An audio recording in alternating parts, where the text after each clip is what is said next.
America Bharat এরা এগিয়ে এসে বাংলাদেশে প্রয়োজন হলে শক্তি প্রদর্শন করুক। পাকিস্তানিদেরকে জব্দ করার জন্য ডোনাল্ড ট্রাম্প নরেন্দ্র মোদীজিকে কঠিন ব্যবস্থা নিতে হবে।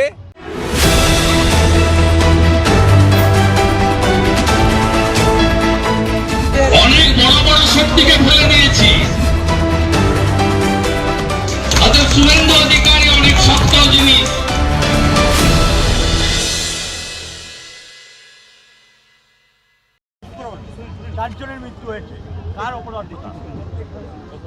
যখন এগরার খাদিপুলে তৃণমূলের পঞ্চায়েত সদস্যের বাড়িতে বিস্ফোরণ হয়, 9 জন মারা যায়, তখন মাননীয় মুখ্যমন্ত্রী তার প্রধান উপদেষ্টা আলাপন বন্দ্যোপাধ্যায়ের মাধ্যমে এই বেআইনি বাজি কারখানা নিয়ন্ত্রণের জন্য সুনির্দিষ্ট পরিকল্পনা ইত্যাদি ঘোষণা করেছিল, বাজি হাব ইত্যাদি। 2 বছর হয়ে গেছে। রাজ্যে যে মুখ্যমন্ত্রী বা তার প্রশাসন শুধুমাত্র টিভির পর্দায় আর খবরের কাগজে আছে, মিথ্যা ছাড়া সত্য বলে না। আজকের কল্যাণীতে খোকন বিশ্বাস, যিনি তৃণমূল কংগ্রেসের একজন নেতা, স্থানীয় কাউন্সিলরের মদতে বেআইনি বাজি কারখানা, যেখানে লাইসেন্স নেই, ফায়ার ব্রিগেড ঢোকার মতো প্যাসেজ নেই, এখনও অবধি 5 জন মারা গেছেন।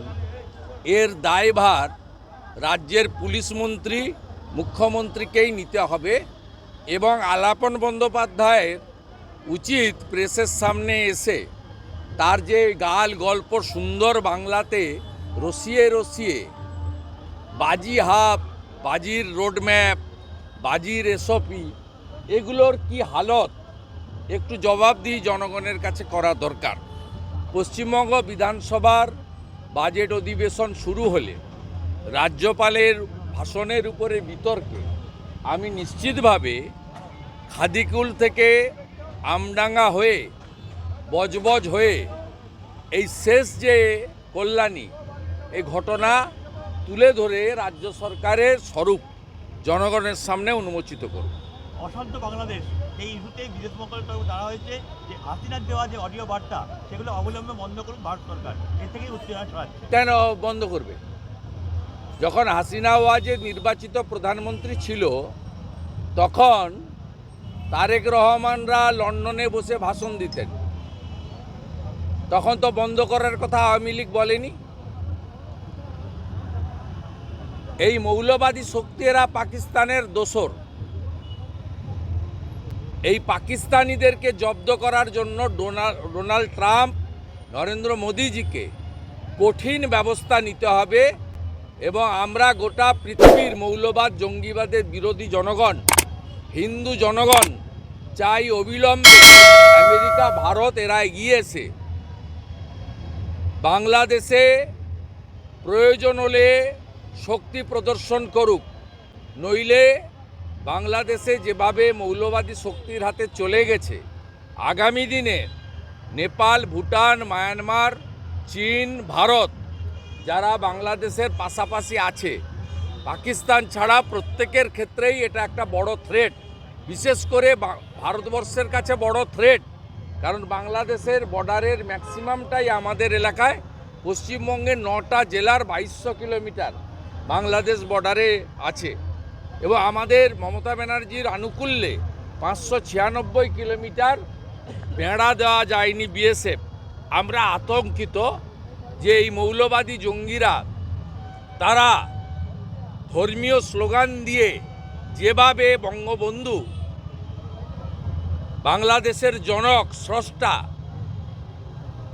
জাতির বাংলাদেশের রাষ্ট্রপিতা মুজিবুর রহমানের বাড়িকে নৃশংসভাবে ধ্বংসস্তূপে পরিণত করেছে, আমরা পশ্চিমবঙ্গের ভারতীয়রা আতঙ্কিত যে খোলা বেড়া দিয়ে এরা ঢুকে আমাদের এখানেও যে কোনো সময় এরা বিস্ফোরণ ঘটিয়ে আমাদের ঐতিহ্যকেও এরা ধ্বংসস্তূপে পরিণত করতে পারে।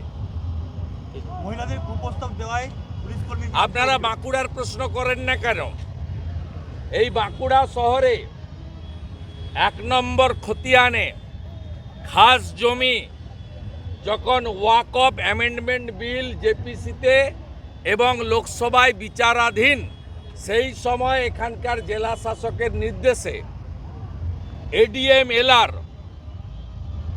ওয়াকফ প্রপার্টি বলে 30/1/2025 মতোয়ালির নামে এখানে রেকর্ড করিয়ে দিয়েছেন। রেকর্ডের কপি বিরোধী দলনেতার কাছে আছে। আমরা এটা নিয়ে আন্দোলনও করব এবং এটা নিয়ে লিগ্যাল ব্যাটেলও করব।